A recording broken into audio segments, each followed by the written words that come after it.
karena ini sudah bahwasanya fosil Galli Kelor yang sudah mengkristal jika dibandingkan dengan fosil Galli Kelor, karena fosil Galli Kelor yang sudah mengkristal di situ kemungkinan besar yang pertama yang utama dari segi faktanya ternyata ada juga dari beberapa fosil Galli Kelor yang mengkristal dengan fosil Galli Kelor yang belum mengkristal, faktanya itu ada juga. Assalamualaikum warahmatullahi wabarakatuh. Pada kesempatan kali ini saya kembali mengulas tentang fosil Galli Kelor, yang mana fosil Galli Kelor yang saya pegang ini sudah pernah saya ulas beberapa bulan yang lalu, yaitu fosil Galli Kelor yang sudah mengkristal atau fosil Galli Kelor yang sudah full kristal, yang jika kita terawang begini ini akan tembus cahaya, apalagi kalau di center ini sudah pasti tembus karena ini sudah full kristal teman-teman ya. Untuk jenis fosil Galli Kelor yang sudah mengkristal ini sering dipertanyakan kepada sahabat-sahabat subscriber, juga sahabat-sahabat saya. Ada yang menanyakan di kolom komentar, ada yang menanyakan di WA, ada juga yang menanyakan pada saya secara langsung. Nah, yang inti dari pertanyaannya itu adalah bahwasanya fosil Galli Kelor yang sudah mengkristal itu lebih bagus dengan fosil Galli Kelor yang belum mengkristal atau bagaimana? Nah, ini adalah pertanyaannya, karena beberapa bulan yang lalu saya juga pernah mengulas tentang fosil Galli Kelor yang sudah mengkristal seperti fosil Galli Kelor yang saya pegang ini. Bahwasanya yang saya ulas di dalam video tersebut itu fosil Galli Kelor yang sudah mengkristal itu lebih bagus dari fosil Galli Kelor yang belum mengkristal. Itu ya, perlu teman-teman ketahui bahwasanya antara fosil Galli Kelor yang sudah mengkristal atau full kristal atau juga yang semi kristal, jika dibandingkan dengan fosil Galli Kelor yang belum mengkristal, apakah sudah pasti itu lebih bagus? Belum tentu, tapi memang fosil Galli Kelor yang sudah mengkristal itu kebanyakan lebih bagus dan dominan lebih bagus. Bisa dikatakan atau bisa dibilang 80% itu lebih bagus.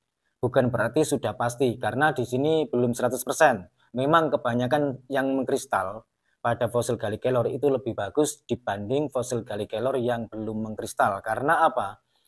Karena fosil Galli Kelor yang sudah mengkristal, di situ kemungkinan besar yang pertama yang utama dari segi usianya pada saat tertimbun tanah hingga berproses menjadi semi fosil sampai ke menjadi fosil 100% fosil, terus tahapan berikutnya sampai mengkristal, itu kebanyakan lebih tua usianya dibanding fosil Galli Kelor yang belum mengkristal begitu.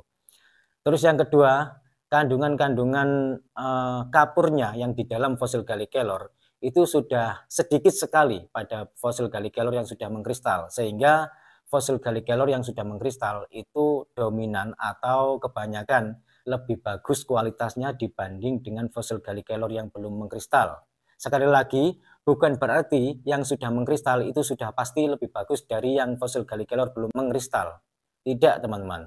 Karena faktanya ternyata ada juga dari beberapa fosil Galli Kelor yang mengkristal dengan fosil Galli Kelor yang belum mengkristal, faktanya itu ada juga yang lebih bagus dari fosil Galli Kelor yang belum mengkristal begitu. Memang kebanyakan yang bagus itu yang sudah mengkristal, karena satu, unsur dari segi usianya lebih panjang, lebih tua, otomatis energi yang terhimpun di dalam fosil Galli Kelor secara alami, energi alami itu semakin memadat dan semakin kuat. Intinya begitu. Terus yang kedua, kandungan kapurnya sudah semakin berkurang atau sudah habis, sudah tidak ada kandungan kapurnya jika kristalnya itu sudah benar-benar plong atau sudah 100% mengkristal, sehingga energinya pun semakin murni, semakin halus, dan semakin jernih, juga semakin memadat. Intinya begitu. Dan fosil Galli Kelor yang sudah mengkristal seperti fosil Galli Kelor yang saya bawa ini sekali lagi sudah pernah saya ulas di video saya sebelumnya beberapa bulan yang lalu, dan sampai sekarang pun juga belum saya kasih ikat. Rencananya itu saya kasih ikat dengan cincin kuningan, karena kalau ini dipakai liontin juga bagus sih, tapi kalau bagi saya pribadi untuk ukuran liontin ini terlalu kecil menurut saya. Ya, ini untuk ukuran standar kalau dipakai cincin ya, gitu. Sampai sekarang saya memang belum mendapatkan yang pas, karena beberapa minggu yang lalu saya sempat melihat-lihat di lapak untuk mencarikan ikat cincin ini, ternyata tidak ada yang pas, ada yang kebesaran, ada yang kekecilan bagian lubangnya ini, gitu. Dan ini saya dapatkan belum sampai 1 tahun, sekitar 10 bulanan kalau tidak 11 bulan. Ini belum sampai 1 tahun. Dan fosil Gallikelor ini juga sering ditanyakan oleh sahabat-sahabat subscriber, ternyata sampai sekarang pun belum ada yang berjodoh. Dikarenakan apa? Segala sesuatu itu terutama faktor jodoh, teman-teman.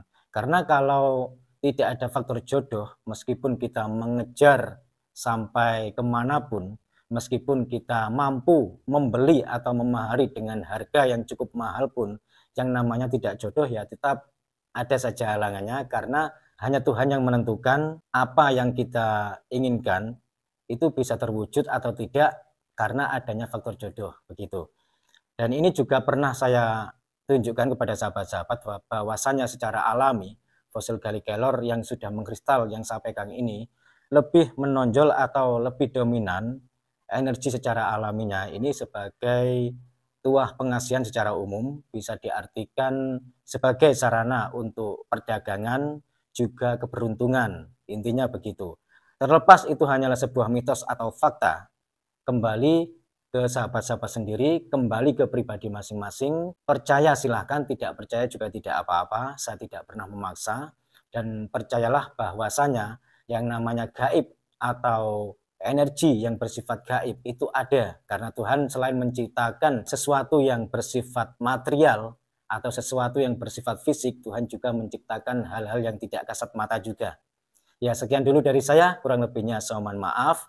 Cuma ini yang bisa saya sampaikan. Wassalamualaikum warahmatullahi wabarakatuh. Rahayu, salam budaya.